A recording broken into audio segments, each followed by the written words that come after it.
Hey guys, welcome back to the channel. I'm Relix, and today I have for you the LA Kings third quarter season review for the 2024-25 season. And let's just say things have been a little downhill. I don't deny that the Kings have been a little bit under the radar for the most part. We've lost a lot of games this past quarter, as well as fallen in the standings just a tiny bit, but we're still third in the Pacific, as I will discuss in this review, and we are still trying to push for the playoffs. And so far, I'm still proven wrong since the very beginning that the Kings will make the playoffs, but we still have a quarter to go. There are other wildcard teams that are trying to push their way in and get into the playoffs as well. So we will see how the Kings manage that going into the final stretch, and we will see what else needs to be changed in order to succeed. And heck, if they get into the playoffs, all the records go out the window, right? And so we can win a Stanley Cup. But we will see. So yeah, I'm going to get started. I'm going to make this one a little bit quicker than the other reviews if possible. So let's get started right away. And let's get started with the records for the season. Or actually, let's get started with the standings. So as you guys can see on the screen, we have the standings for both the wild card in the Western Conference on the left side of the screen, and then the overall league and where the Kings stand as far as other teams, in the NHL. And let's start with the left side. The Western Conference, as you guys can see, the Kings are third in the Pacific with one game remaining, or one game in hand, I should say, amongst the other Pacific teams, Vegas and Edmonton. But unfortunately, even if we were to win the next game in regulation, we would still not pass them. Overall, I'm actually very shocked how efficient the Kings had been throughout the year, that we let this lead where we could have just solidified a Pacific Division spot just slip away. If you go down to the wild card section, you guys can see Colorado and Calgary are there. Look at the Central, very heavy in the points section. In fact, the Central is leading the league. I mean, you got Winnipeg and Dallas in the top three. That's very insane to me. And then you got Wild with 76. Even they have more than Edmonton and us in the standings. So if you go down to the wild card, we have Colorado with 74 and Calgary with 67. In a few games, if we keep losing, even Vancouver is right there with 67 points as well. If we keep losing our games, and then Vancouver and Calgary keep winning their games, we can easily just be kicked out just like that. They're both Pacific teams, and they're not going anywhere anytime soon. So as you guys can see from the statistics, goal differentials are pretty different, but that does not matter. You could win 1-goal games, and that's all that matters, right? You could win 1-0, boom, you gotta win. Your goal differential looks like crap still, but you still won that game. And unfortunately, the Kings have not been winning their games. Look at the home and away records on the right side of the differential for the Kings. We are 19-3-4 at home. That is, I believe that is still the best record in the league. Yeah, that is still the best record in the league at home. But we just lost in a shootout to the Blues, and we lost to them on the road as well. So it's only getting worse. We're not winning on the road, and we're not winning at home all the time. So we need to fix that. And then, of course, away, 12-17-5, absolutely terrible road record in my opinion. Never want to have more losses than wins, right? Even if it's overtime, I prefer a 50-50 split, wins and losses, not wins, some losses, and then overtime losses. It's just not going to work out, especially against East teams. I would think that the Kings would have an easier time battling East teams. And for the most part, I have the results of that as well, and I'll go over that later. The Kings are winning against East teams more than they are losing, but it's still a very close number. And unfortunately, that's something that the Kings used to be really good at, battling East teams and winning. So unfortunately, that needs to improve. Obviously, the rest of these games are probably going to be against Western Conference teams for the most part. But we'll see. We will see how things go going forward. But overall, the Kings standings, we should be happy with where they are. Hopefully they can figure things out and improve. As you guys may have seen in the thumbnail, we are relatively the exact same record as last season. 31 wins both seasons, except this time one regulation loss and one overtime loss switched. So yeah, to look like we did last year is a little unfortunate, because we had a really good stretch of games in the second half that were just really good, and all of a sudden now we're just starting to lose again. So hopefully the Kings improve in that. And then of course on the right side of the screen you guys can see that we are 13th in the league. That's actually still pretty decent. We were 10th, I believe, at the halfway mark, but unfortunately, like I said, we've fallen, and hopefully the Kings can figure something out to improve on that.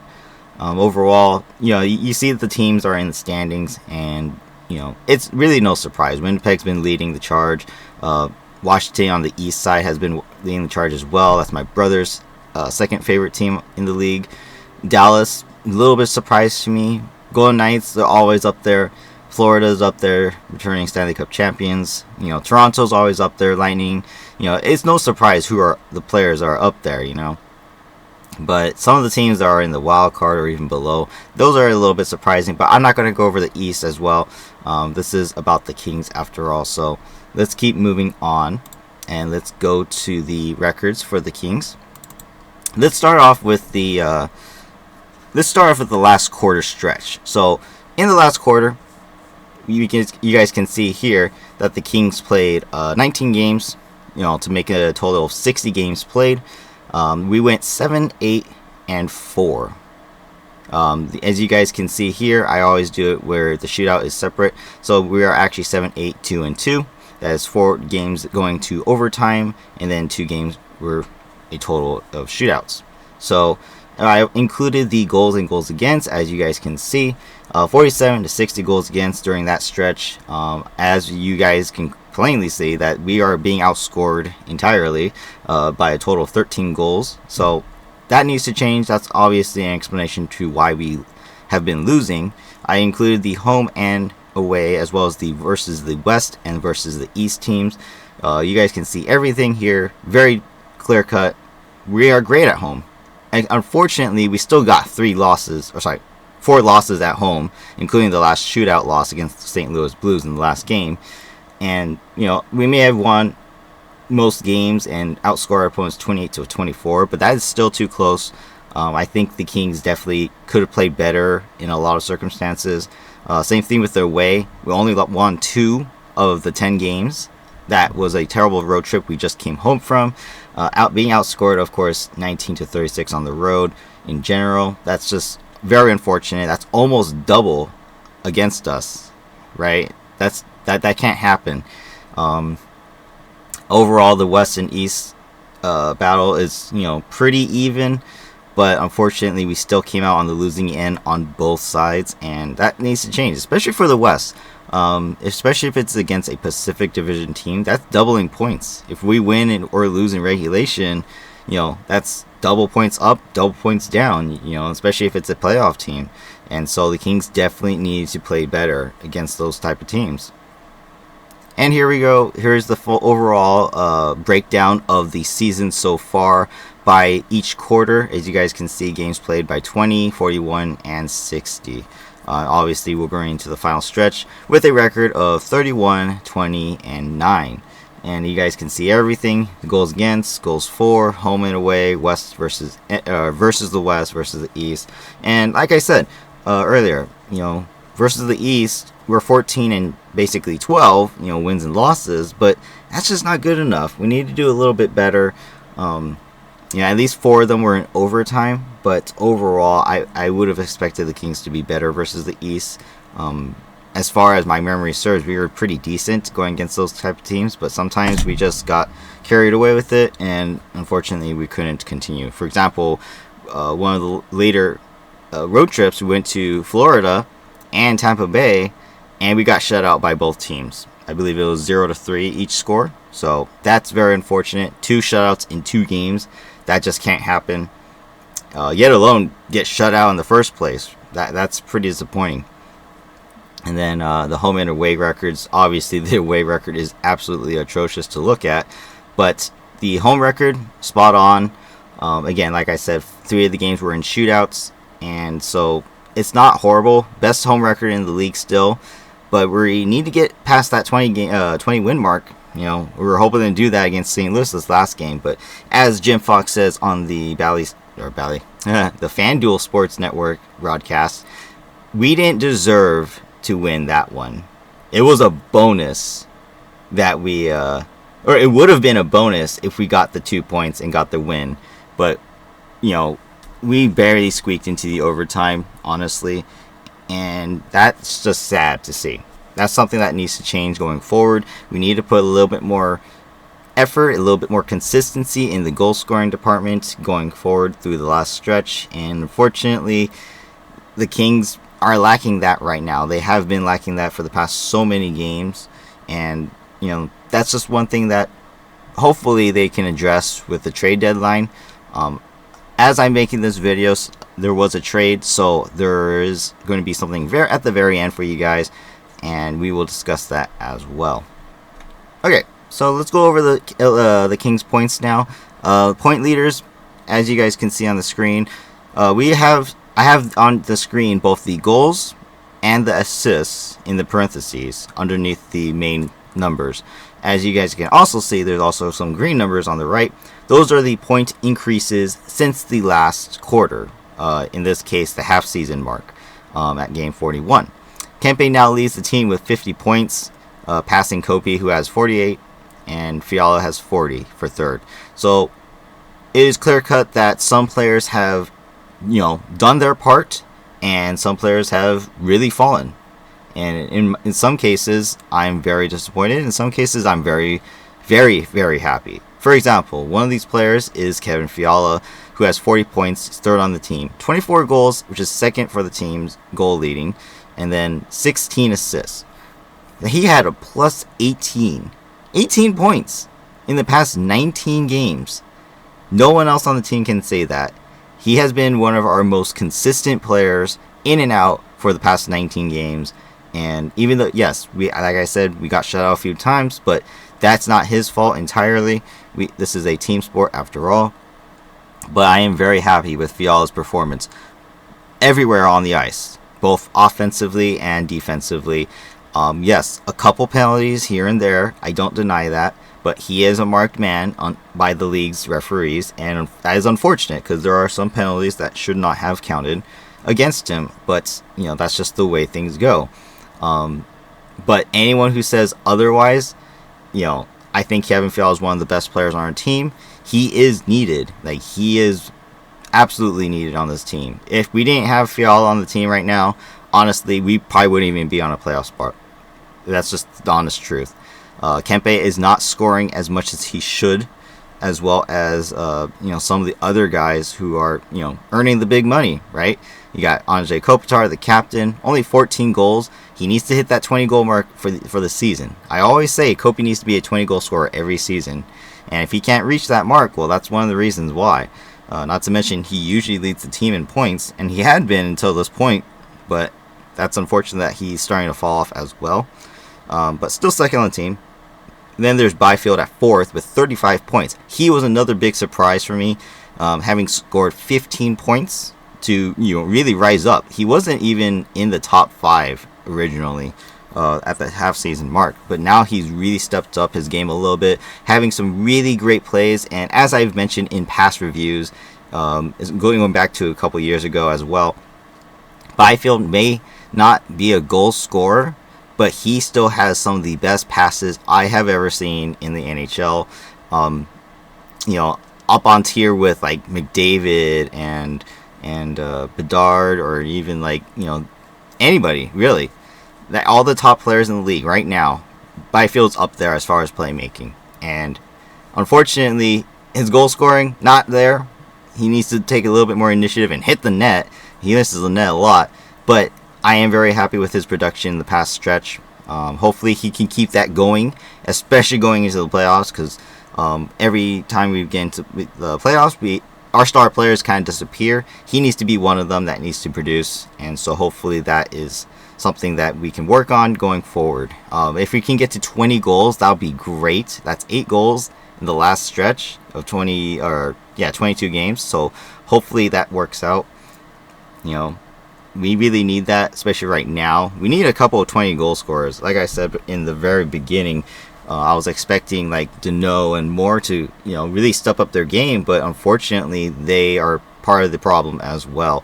But going down the list again, Fogle 33 points, Deneau 31, Lafreniere 31, and Moore 27. These guys are the guys who are like the secondary core, right? These four guys, they need to be able to score every now and then, as well as, pinch in to give the Kings a chance to win some games. Fogle, ever since he came to the Kings, very, very consistent, I would say. He's not going to be your best player, without a doubt, but he has been very consistent as far as any of the Kings are concerned. More consistent than even like Kempe and Kopi. I'm very happy with his game, and having 17 goals and 16 assists, that's very solid. I was not expecting 17 goals from him at this point. 20 goals for the season? Sure. It was doable. Was I expecting it? Not really. Going down, of course, Deneau, 5 goals. That's very disappointing. That is one of the biggest losses for the season, for sure. But he is making up for it with this past stretch, having 10 points as well. His line with Fogle and Moore has actually produced the past 19 games. So I'm very happy with that, except they still need to do better. I'm not going to give them too much praise, because 10 points, take those 10 points away from the past, 19 games, and all of a sudden that's only 21 points going back to the half season mark. That's not a lot, especially from your second line centerman, or even Moore, who only would have had 18 points. That's just not good enough. So those three specifically need to really keep up the point production going forward, and hopefully, Fogle hits 20 goals. Deneau, get 10 goals, 15 goals. Moore, he has to be a 20 goal scorer, because he got 30 last year to lead the team. So he needs to step up his game even more. And then Lafreniere in the middle there, 31 points, 15-16. He's been very quiet, as you guys can see, 5 points in 19 games.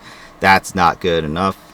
Kings are relying on him a lot, especially as the only right-handed player in that list there. And so that's something that needs to change going forward as well. Going down the list, of course, then we got some defensemen pinching in on the points. Unfortunately, Clark hasn't been producing. He has been playing. So, unfortunately, without any play time, he's not going to get points. So I don't blame him too much for that. But he would have, he had his chance while Doughty was out, and unfortunately he didn't take it. So that's run its time, and now Doughty's back, so he's going to start stepping in, trying to do more offensive stuff. Then you got Gavrikov and Turcotte, who have consistently been at the same amount of points all season long, which is kind of funny. But they both only got 5 points. Turcotte shares time on the top line throughout the first period, and then he falls down to the bottom lines during the rest of the game. Again, I never cared for Turcotte. I think he's a pushover, and even this year, every time he gets hard-hitted, he's like, I gotta go to the bench, and he's out. So he needs to step up his game as well. He needs to, play to his strengths and, play make. He needs to set up Kopi and Kempe if he can. He needs to do a little bit better in that regard. Spence had a little bit of spurt for points, +7 right there. Again, being a little bit more used offensively, but unfortunately, again, as a second power play unit playmaker on the back end, he isn't, getting it done. So that's another issue we need to talk about, the power play. Going down, Mikey Anderson, and then Edmondson and Jeannot. Jeannot is probably one of the biggest disappointments on the team. Again, this is a guy who has been proven to score in the past, but he has resulted to his grinding game, and I hate that. Unfortunately, I had high hopes for him to be like a 30, or not 30, but like a 15 to 20 goal scorer this season, maybe even like 30 points at least. No, he only has 9 throughout the 3 quarters of the game, or the season so far. So huge disappointment. Honestly, he needs to go, or if anything, just bench him. I don't know. It's not working. Give other people some time to play. It's just not working out. Okay, so let's look at the goal leaders. So we broke down the points point leaders, but let's go to the goals. As you guys can see, and I mentioned in the last screen that the goals and assists were on the screen, but here's the breakdown, including the numbers from the past 19 games. Kempe 6 goals for a total of 26 to lead the team. Fiala 10 for a total of 24, second on the team.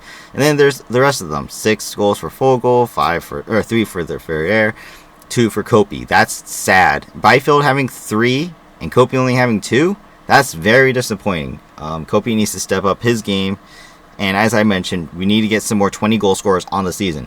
We really need those 20 goal scorers to happen. Because if that doesn't happen, then we're not scoring enough into going into the playoffs. We're going to get our butts whooped, probably against Edmonton again, just by the miracle that it happens again, right? Edmonton 4 years in a row. It's going to happen. Watch. And then going down the list, of course, you guys can see the rest. These are the goal leaders on the team. The totals. Deneau is up there with 5. Where is everyone else? That is sad.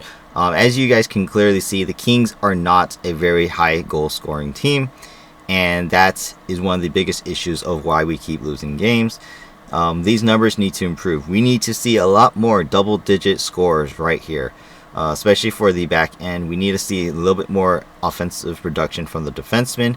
You guys can see here, Mikey Anderson, Joel Edmondson are up there with 6 and 5 goals each as defensemen. They are the leading goals scorers for a defenseman. Those two are the defensive style D, right? That's why we have them. Where's Gavrikov, who is probably, I believe, the most paid defenseman outside of Doughty? He's not up here. Doughty's not up here, obviously, because he's only played 12 games, so he has an exception, right? Clark only has 4. Spence is not up here either. He only has 3. We need to see more goals from the defensemen. I don't care if you're a defensive style. You need to play, a hard game, a hard physical game if you're playing a defensive game. And when you have your chance on the offense, you need to take a shot. You need to score. Hit the net. Oh my God, the amount of times the blue line guys always miss the net. It's like you have all the time in the world to pick your spot, and you're missing the net by a large margin. And I'm not joking. Go watch some Kings games. You guys will know. The blue line sucks at hitting the net. Yet alone the snipers on the team, they miss the net a lot too. So, unfortunately, you guys can go down the list as well. Jeannot and Lewis. We need to see more secondary scoring, and unfortunately, the Kings just don't have that. So we are relying a lot on the guys on the far left, and unfortunately, some of them have dried up, like Lefebvre, Kopitar, and Byfield. So hopefully, this is something that changes going forward. Let's also go over the assists as well. As you guys can see now on the screen, the breakdown of the assists. I didn't add the, how many assists they got in this past quarter. I feel like it's redundant to go over that as well, but you guys can see here. These are the assist leaders, the playmakers. As you guys can see on the far left, those are the major guys. Obviously, Kopi, Deneau, Kempe, and Byfield. Very impressive stuff from all those guys. Fiala should be up there as well. He's in the second column. Then you guys got some defensemen as well. So, like I said, Gavrikov needs to score more. He's being paid the second most after Doughty, and Gavrikov took Doughty's ice time while he was out. So, Gavrikov to me is one of the biggest disappointments. Everyone thinks he's so great defensively, and like I said many times now, yes, I agree. He is very defensive in the neutral zone. Very good in the neutral zone. But not good enough in the defensive zone, and especially not good enough in the offensive zone. And that is something that needs to change going forward. He is being paid a lot of money, as well as Edmondson. They need to do better. They need to step up and play harder, especially for what they do. And they are the veterans on the blue line compared to everyone else except for Doughty. So they need to play better. And then, of course, the rest of the team. You guys can just see the points here and there, but we need to see overall everyone else contribute a lot more. Everyone needs to contribute a lot more. Assists should be easier to come by than goals, and unfortunately, if you're not scoring goals, you're not getting assists. It goes hand in hand, so that's something that needs to really improve going forward for the Kings. So let's take a look now at the Kings plus-minus leaders. As many people debate, plus-minus is a very debatable stat to keep track of. Some players are good with plus minus, some players are bad. It doesn't always tell the story of who's offensive and who's defensive. So let's go over it and see what we can see. As you guys can clearly see, there are some plus minus leaders that are a little different than usual. Fogo actually leads the team with a plus 23. That is a very high plus minus. So again, as I mentioned again with the points and stuff, Fogo is one of the most consistent players on the Kings. And that is both offensively and defensively. So very, very good for him. I am very happy with his performance throughout the entire season. And, as the Blake Lizotte replacement, very good. Very, very good. Very happy with his performance so far. And hopefully he keeps that up. Second on the team is Edmondson. But again, that to me is a controversial stat because Edmondson himself does not play any special teams, really. Yes, PK is obviously a given, but he isn't one of the main guys to be on the PK and kill the most time. Obviously, that goes to Mikey Anderson and Vladislav Gavrikov, if possible. And sometimes you only get 1 or 2 shifts on the PK because of the length of time that the opposing players have on the power play. And unfortunately, the Kings take a lot of penalties. So, that's very unfortunate. So, his plus minus being so high is not to me as a result of him being a great defenseman as much as he doesn't play any offensive game. So he's not going to get scored on when we need to catch up in the goal scoring department, right? He's not going to be on any empty net situations. He's not going to play the power play, and so that's something that we need to keep in mind. Now, is it still impressive? Yes. I think it still is impressive in the fact that amongst all the other D, he is the leading defenseman as far as plus minus. And that is something we need to discuss going down the list as well. As you guys can see, we have also some minuses. Kempe has -8, and even down the bottom underneath those guys, big minuses or even ratings, or guys who weren't there before. And so that's something that's really bad. And going down the list here, you guys can see the double digits are starting to dwindle heavily. And then like Mikey Anderson and Gavrikov, their minuses are huge. And it's unfortunate because we rely on them as the best pair for the team when Doughty was out. And I totally disagree. I think when Doughty came back, he should have played with Mikey Anderson again. I really think that. If you really wanted true defense, you should have paired up Gavrikov with Edmondson, because those two would have been 2 big bodies playing defense. But unfortunately, they wanted to keep that pair together with Mikey Anderson and Vladislav Gavrikov, and it has not paid off at all. They are getting scored on quite a bit. And I will also go into detail about this later in the time on ice section. I have something to really break down there. But yeah, this is just not good enough. As you guys can see, Byfield and Deneau, they don't have numbers under their plus minus is because they weren't here before. So I didn't actually have the numbers straight away to say, hey, they had a big impact, from even ratings to now having +7 for Byfield, +10 for Deneau. I think Deneau had a +2 at the half season mark, and Byfield had an even rating. So the fact that they're here now is proof that they are playing on the right side of the ice, and I think it is very, very good that they are both there. Now, obviously, you don't see Trevor Moore there because, unfortunately, I think of Deneau's line, Deneau, Fogo, and Moore is the worst, and he needs to step up his game a lot compared to the other two.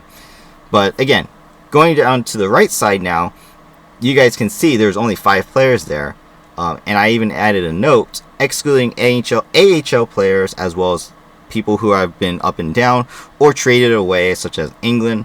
These are the only 5 on the team currently with a minus. That's actually very good. So that being said, of the players listed here, you got 3 fourth liners, Jeannot, Thomas, and Lewis. Unfortunately, Lewis looking the worst. And then Doughty, who's only played 12 games, only a -1. That's actually not bad, especially with the past 19 games. The Kings have been losing more than winning. That's actually really good for Doughty. And then, of course, Kevin Fiala with a -10, where he has been since the halfway mark as well, where he also had a -10. Now, Fiala is the exception in my case because he does play every situation, and he will get scored on in the empty nets, especially since Kings love to go empty net at the wrong times, and we get scored on because of it. And so I don't blame Fiala for his minus, not to mention he is one of the best goal scorers on the team. So if he's not the one scoring, who else is going to do it? And so, for example, if the coaching staff really didn't like Fiala's game, well, this is when I'll be Fiala's shoes. I'll be like, you need me. You can't bench me. If you bench me, we're going to lose games. And I totally 100% agree with that because, when he's not in the game, no one's going to be scoring. Who's going to step up and be the goal scorers? I don't know. From this list, we clearly see that we need goal scoring help. And Fiala having a minus 10 and still scoring goals, I'll take that every day. So I don't care that his plus minus is that low. Like I said, it doesn't always tell the story. And his minus definitely doesn't say what he's doing both offensively and defensively. Unfortunately, it can't get much higher just because A, it's the final stretch, and then B, he gets a lot of his opportunities on the power play as well. So hopefully, that's something that can be improved upon, even strength goals. But overall, I'm very happy with his performance, and hopefully everyone else can step up their game as well. But then we go on to the Kings faceoffs. It's just the final stat here as well. Something about this is actually very pleasing because Kopi has taken over 1,000 faceoffs. He is 10th in the league amongst players with at least 700 faceoffs taken, and that is the 56.7%, which has increased slightly since the half-season mark. But second in the league, that's number two centerman in the league amongst players with at least 1,000 faceoffs. That right there is pretty insane. The only player who has a higher faceoff percentage than Kopi and has taken at least a minimum of 1,000 faceoffs is Vincent Trocheck. That's it. He has a 59.5%, by the way, in case you guys wanted to know that. But overall, he's better than Crosby, he's better than Larkin, he's better than Hirschay, Draisaitl, all those other great centermen in the league. Kopi is number 2. And that is just a testament to how good Kopi is in the faceoff dot, even though he's not like the best in the league. So very good, very happy with his faceoff performance. And then of course you got Danault as well. Again, he went up I believe 0.1%, if I remember correctly. So it's not like it was a huge increase for Danault, but he is winning his faceoff still, very consistent, above 50% as well. Again, even higher than that because it's 53. That's even better. After taking almost 1,000 faceoffs himself. Then you got Lewis. Unfortunately, his numbers are dropping. He's not doing very good as the fourth line center. Hellenius has taken a few faceoffs as well, but I'm not going to really judge him too harshly just because, it's only 130 faceoffs. It's not a lot. But then the third centerman on the team, Quinton Byfield, even though his numbers suck, he actually did slightly better than he did throughout the entire season. So he is technically improving, but 650 faceoffs taken, he has a 44%. That's really bad.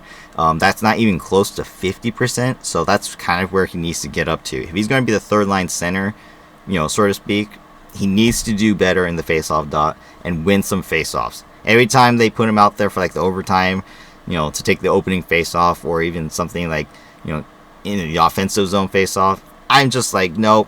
Huge mistake. You might as well put Kopi out there just to win the face-off and then get Byfield out there. There's no point.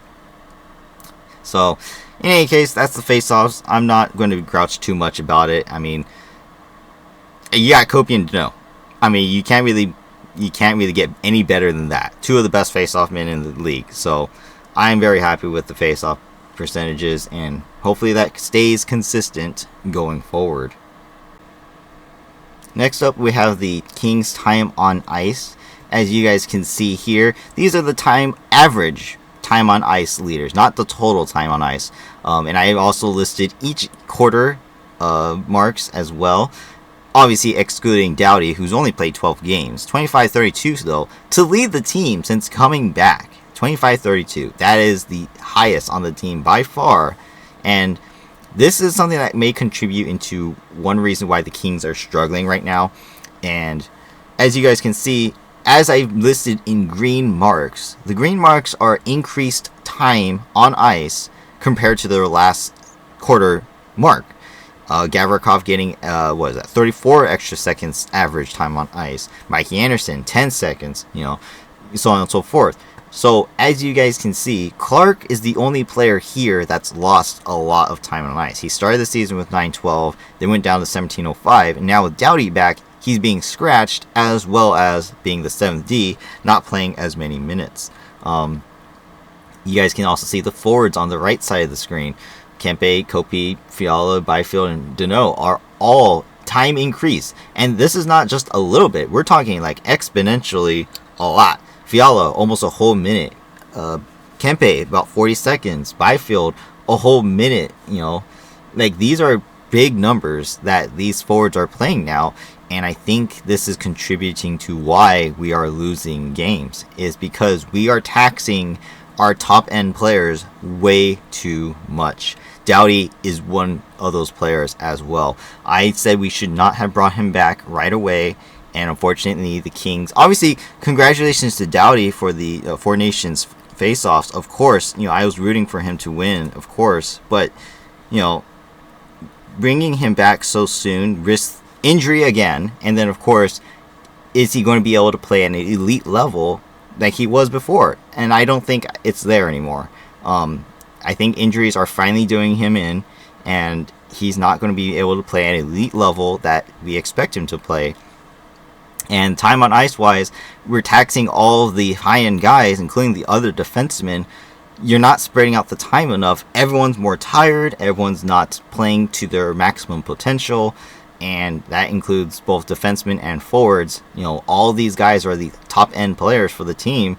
If they're playing way too many minutes and not catching their breath to, make more consistent and smarter plays, then, how do you expect us going to score goals and win games if, the bottom guys can't do it, right?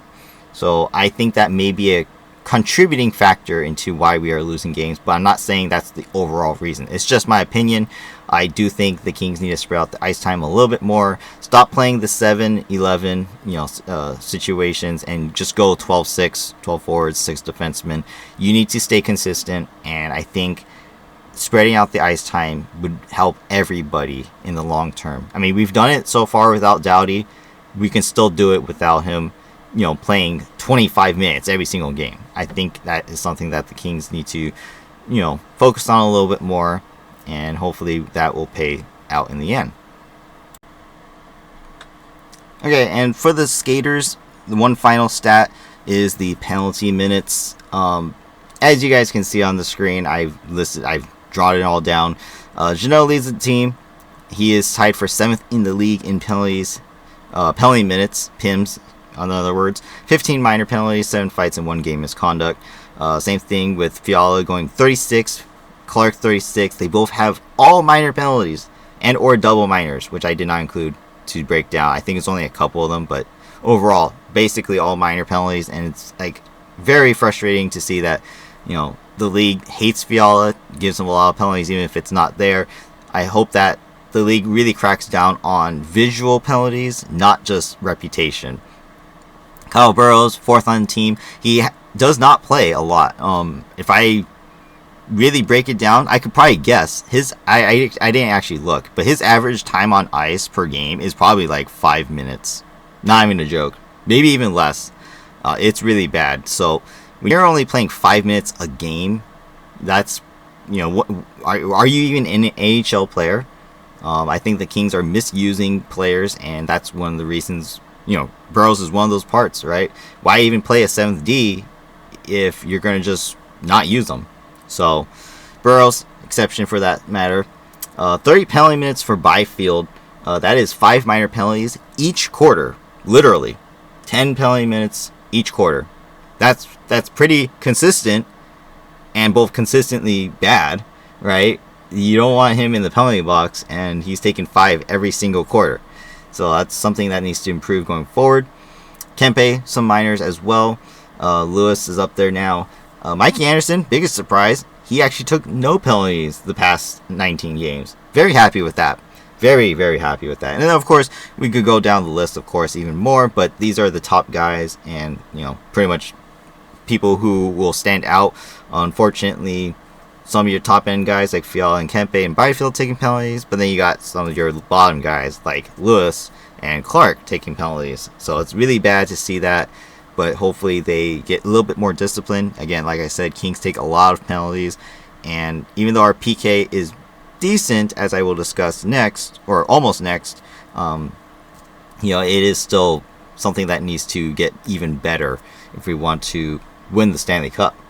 The only other thing I want to break down even more now before we get down to the power play and PK is the Kings goaltending. And as you guys can see, I listed Portillo and Copley as well, just because this is the overall outlook of the goaltending for the season, and this is the total stats here. So those two obviously have not played since the very beginning of the season, so it has been Kemper and Rittich this entire time. And as you guys can see, I've broken down the numbers from the halfway mark at games played 41 compared to the past, going into the total, rather, I should say, at the third quarter mark. They had halfway marks at 88 percentages for Rittich, 92% for Kemper. Now those numbers, kind of still wishy-washy. They're still up there, but overall, I don't blame the goaltenders. I do not blame the goaltenders at all for the losses. I think the Kings need to do better. Now, granted, yes, are there moments where the Kings goalies can maybe make a big save to, steal a game? Yes, of course there are moments that we could have had those moments throughout the season, but I'm not going to blame them at all because the Kings just sucked defensively in the past 19 games. And so Kemper and Rittich are doing their jobs. They are. They truly are. I think the Kings need to do better in front of them. You guys can see Rittich has more losses than wins, right? 12-14 ratio. But I still don't blame him. He is the backup after all. And, the Kings need to play better in front of their goalies. I think Kemper could definitely be one of the... could have been in the Vezina Trophy running had the Kings played better. He really could have. But at this point of the season, unfortunately, even as good as his numbers can be, he doesn't have the amount of wins compared to like the other goalies like Hellebuyck and Vasilevsky. And so there's no way he's going to be in the contention for the Vezina. But maybe he'll go undefeated. Maybe the Kings will just flip a switch and just, start to win. Maybe. Who knows? We'll see. But as you guys can see, this is the breakdown for the goalies. Again, like I said, they're not the issues, and hopefully that will continue to be consistent as well going forward. Okay, so let's wrap this up with a couple special teams, specifically the power play and PK. Let's start with the power play. As you guys can see, I've written it all down for you guys. 30th in the league, 15 straight percentage. That's bad. That's really bad. We have been 29th all season long, and so obviously it didn't get better. You guys can see this is the total right here. Power play goal leaders, power play point leaders. That is it. That is all of the power play stuff you got on the team. Every point, every player. And that's just pretty bad. That is really bad. 21 goals on the season on the power play out of 140 opportunities. Obviously, give and take a few that are like cut short. But even if it was 130, that's still pretty bad. You guys can also see the players who do play the power play. Obviously, with Doughty coming back, I had to adjust my power play portraits here a little bit. But for the most part, the units are as shown here. Kopi with Kempe, Lafreniere, Fiala, and Doughty as the first unit. Deneau, Moore, Byfield, Fogle, and Spence as the second unit. Like I said before, Spence being the power play expert on the second unit, it hasn't been working out. Even if it was Clark, it's not working out. They need to do better. They need to do a lot better, which is one reason why I think getting rid of Dursey back then was a big mistake, because he did do great on the power play. And so the Kings now have no second unit that can actually score. As you guys can see on the left side, the power play goal leaders, only Byfield and Moore have power play goals from the second unit, in which I do believe Byfield's came when he played on the first unit. I could be wrong. Lafreniere only has 2 as well. He's been flip-flopped from the first and second unit, but overall, no one from the second unit is scoring any goals. So Yet alone any points. You guys can see the points as well. Moore has 2. Spence has 4. He's occasionally played on the first unit as well. Edmondson somehow got a power play point. I don't know how that actually happened, but it must have come at the very end of a power play. But for the most part, these are your power play, players, and it's bad. Very inconsistent. You guys can also see the numbers at the very bottom. Games played at 20, 21 through 40, 42 through 60. Very bad. Very, very bad. Consistent in taking, grabbing power plays, but at the same time, we're not scoring on them. And there are quite a few games that mattered. One power play goal can tie a game. One power play goal can win you the game before overtime. Especially when their Kings are getting 3 or 4 or 5 power plays a game, and they're full length. I mean, that's your opportunity to make your opponents pay. So, unfortunately, the Kings are very inconsistent, and they can't get it done on the power play. If at this point, because both units suck so much, you might as well start switching it up and, literally dump it all onto one unit. Right? Have Kopi, have Kempe, have Fiala, have Doughty, have Deneau, have more, rotate them. You have to rotate them. At this point, nothing's working, and that's just a big concern. Now, granted, like I said, I will include a trade that happened just at the end of the trade deadline for this video at the very end, and this may be a big help for the Kings. I will talk about that later. But next, let's talk about the PK. And they are 9th in the league, 81.2%. That is actually a small decrease from what they were at the halfway mark, but still 9th in the league, which is pretty decent. Again, as far as the standings are concerned, our PK is still decently solid, but there have been occasional, hey, if you had a good PK, you would have actually won the game or would have gave us a chance to win the game. Again, I don't blame goalies at all on the shorthand side of things, and the Kings have taken a lot of penalties.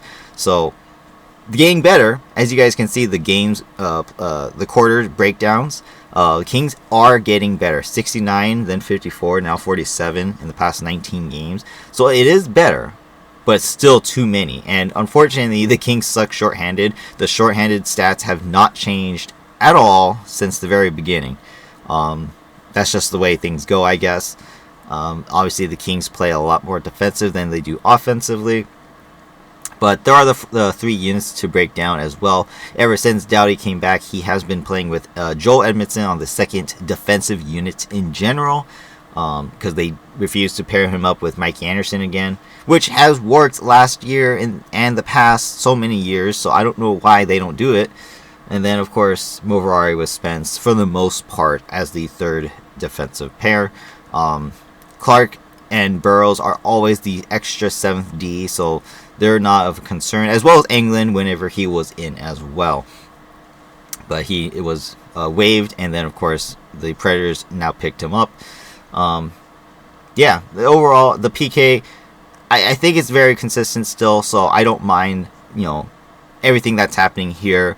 I just hoped that, if you have a good PK, it could spark some momentum and push you to, lead to more offense. But unfortunately, the Kings are just like, oh, we killed it.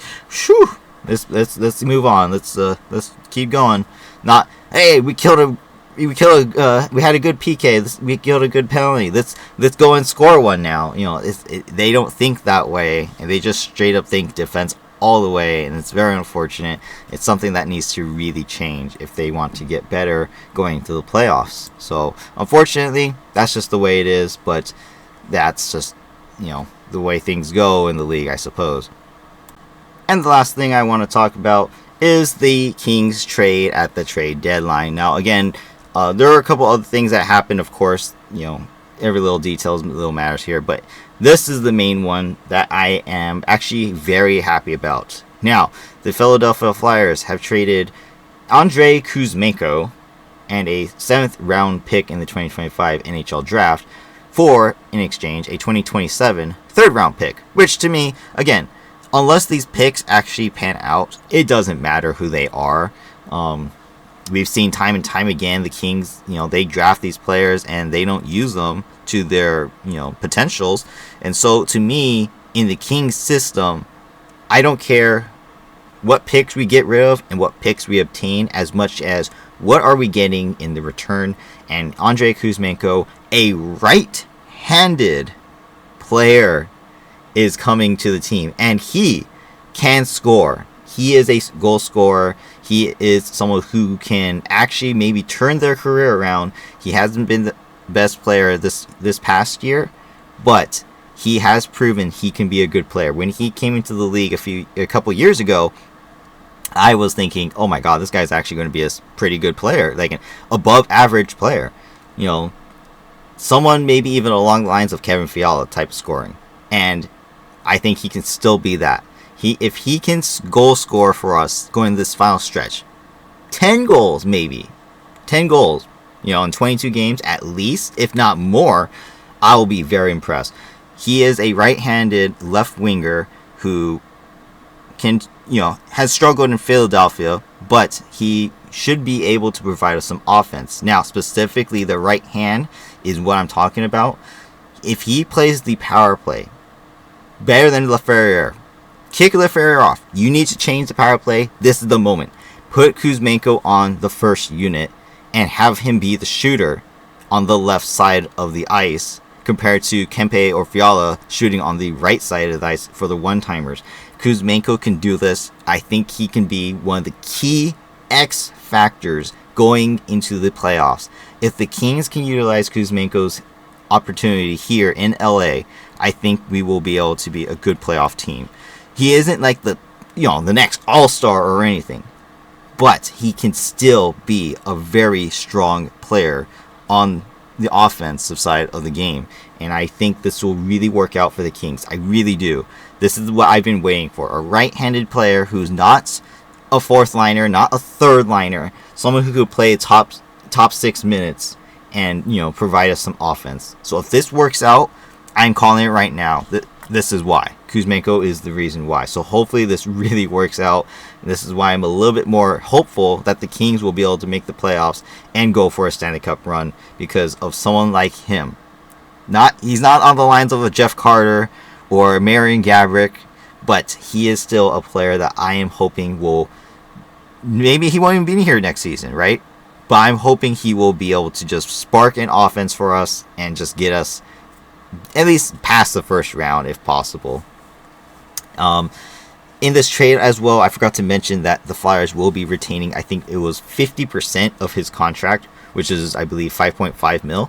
So Kings are basically getting him for very cheap, in my opinion. Very cheap.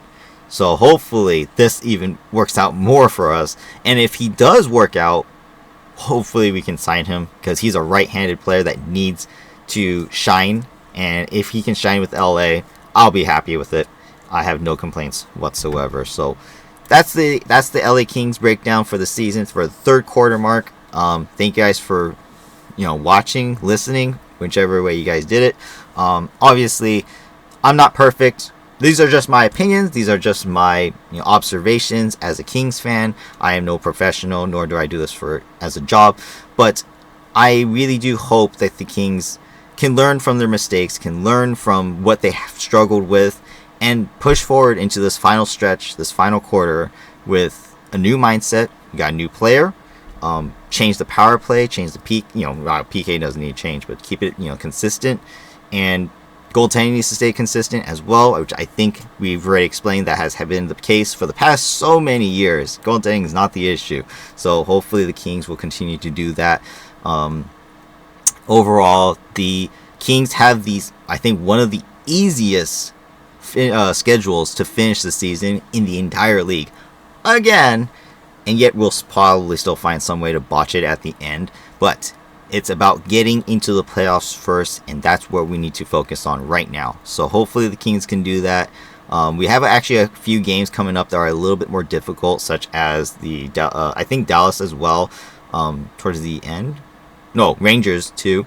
We have the Capitals coming in this next coming week. I will be at that game, and unfortunately, Ovi's probably not going to hit the Great Chase at that point.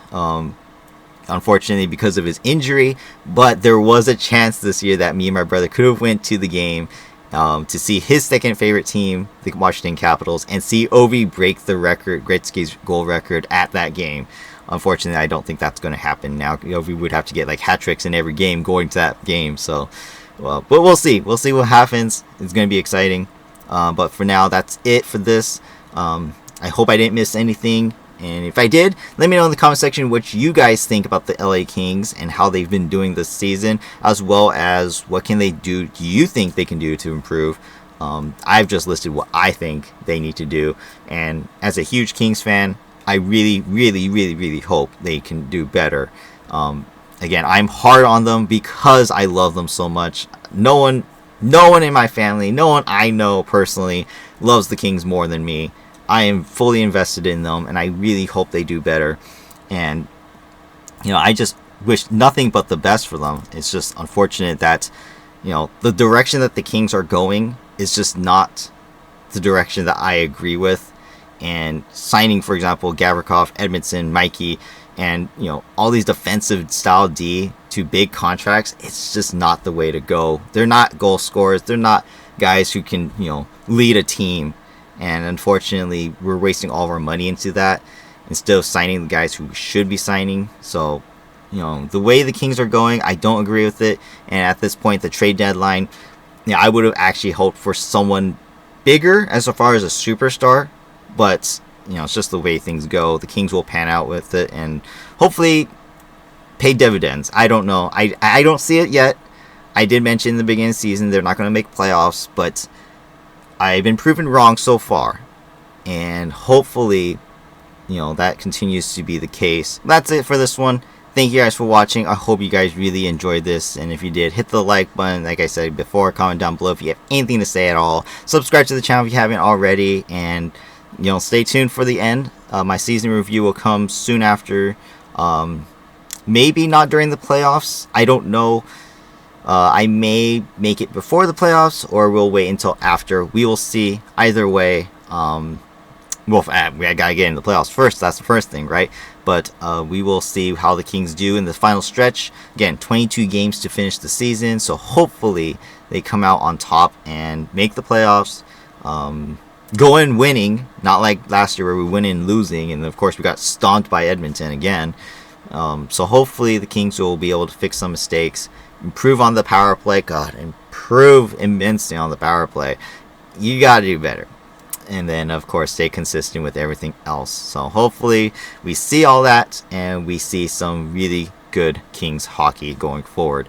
But that's it for this one. Thank you guys for watching. Have a great day and have a great weekend.